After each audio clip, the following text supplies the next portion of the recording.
Hey everyone, Tim Schofield here. It's time to take a look at one of LG's new TVs for 2019, and I have it right behind me all set up. Now there's a lot of LED TVs out there. You got Samsung's QLED and a lot others, but today we're going to take a look at the LG NanoCell TV, which of course is also an LED TV. I have to give a big shout out to LG for sending this TV over to try out and make a video on. Now there's a lot of cool features about this TV, including AI. It has Amazon Alexa, Google Assistant built into it, and also a magic remote which uses the gyroscope inside to actually be able to point and click. Also make note of that word nano because LG uses that throughout a lot of different features about this TV as well. So with all that being said, let's go ahead and talk about the brand new LG NanoCell TV.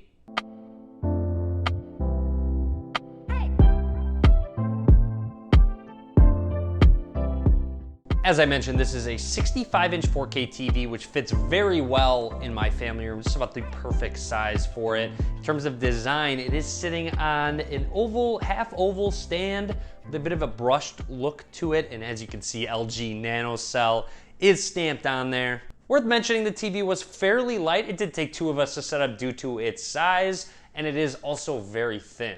This TV also has nano accuracy, so this is an IPS panel, so that means that colors are going to stay accurate at wider viewing angles, which is good for me because I have a couch on the side here, so when I have people over and they watch from this angle, the colors really don't get distorted. It actually looks really good from a wide variety of angles. And nowadays, bezels are extremely important, not just on your smartphone, but also on your TV to give it a more all-display feel. And LG has actually coined it, of course, nano bezel, and their bezels are really minimal. It does give it a very good aesthetic look, especially when sitting in my living room. Just a really gorgeous TV.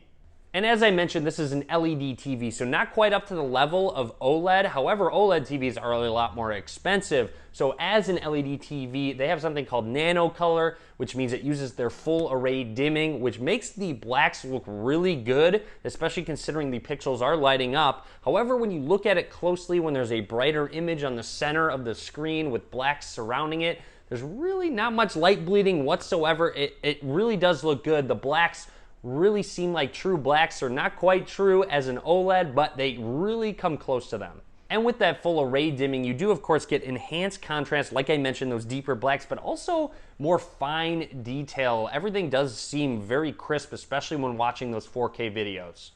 And also something you should always look for in any new TV that you buy is it supporting HDMI 2.1, which is actually an updated HDMI technology. With 2.1, you get things such as 4K 120 frames per second, you have an enhanced audio return channel, there's an automatic low latency mode, there's variable refresh rate, so it actually does include a lot more in HDMI 2.1, which this TV of course has. I do have an Xbox One and Nintendo Switch, so I do like to game on my TV, and this has been a very good experience. The visuals look great with that NanoCell technology from LG, especially when you're playing a high-end game in 4K, such as Battlefield. Playing that just looks really good. Even the high bright lights in contrast with the lower lights, the TV does a very good job with keeping that well balanced.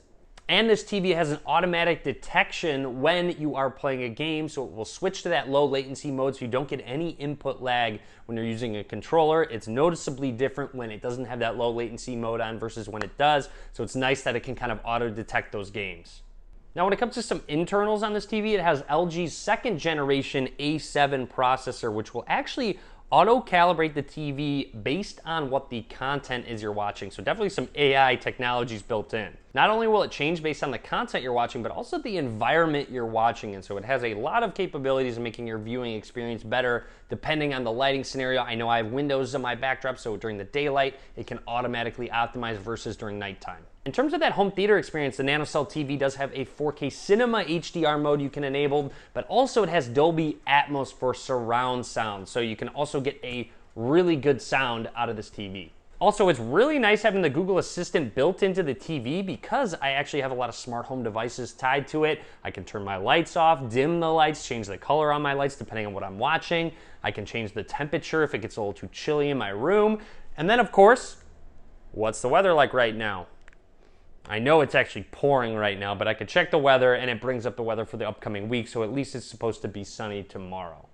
And speaking of the remote, this is a magic remote which actually uses the gyroscope inside where you can kind of point and control your TV, which makes it so you're not just mashing buttons trying to get around a menu. It's really easy to get used to. You could just kind of point what you want to select and just press the OK button and you're good to go. So that's everything I want to talk about for the LG NanoCell TV. I've been very pleased using it. I'm actually just going to keep that TV there because it is a great visual experience. Hopefully you enjoyed the video. If you did, be sure to click that thumbs up button. Be sure to subscribe as well. A lot more videos coming soon. And as always, guys, thank you very much for watching.